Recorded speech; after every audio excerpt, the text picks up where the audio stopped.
ces héros de l'arène servaient de cobayes humains.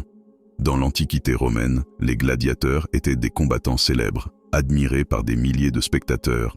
Ils se battaient pour le divertissement, mais leur réalité était bien plus sombre. Beaucoup d'entre eux étaient des esclaves, capturés pour leur force. Certaines sources révèlent qu'ils avaient une formation rigoureuse, comme des athlètes professionnels, afin de rendre les combats plus spectaculaires.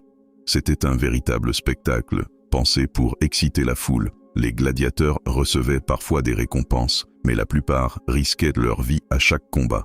Pourtant, certaines de ces luttes étaient truquées. Oui, beaucoup de bastons étaient organisés pour que le spectacle soit plus captivant. Les Romains, friands de sang, ne savaient pas que ces héros pouvaient négocier des accords de non-agression. Ah, le cynisme de cette époque. De plus, certains gladiateurs devenaient célèbres, pouvaient acquérir leur liberté et se constituer une fortune. Ce n'est pas ce qu'on entend souvent quand on parle d'eux. Le moment clé est quand on apprend qu'après leur carrière, certains devenaient des figures influentes, des entrepreneurs, même des politiciens à Rome.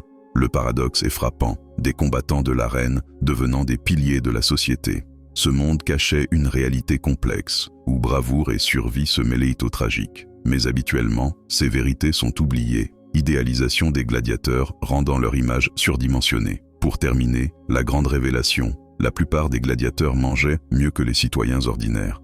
Oui, leur statut leur offrait des privilèges insoupçonnés dans un monde de brutalité.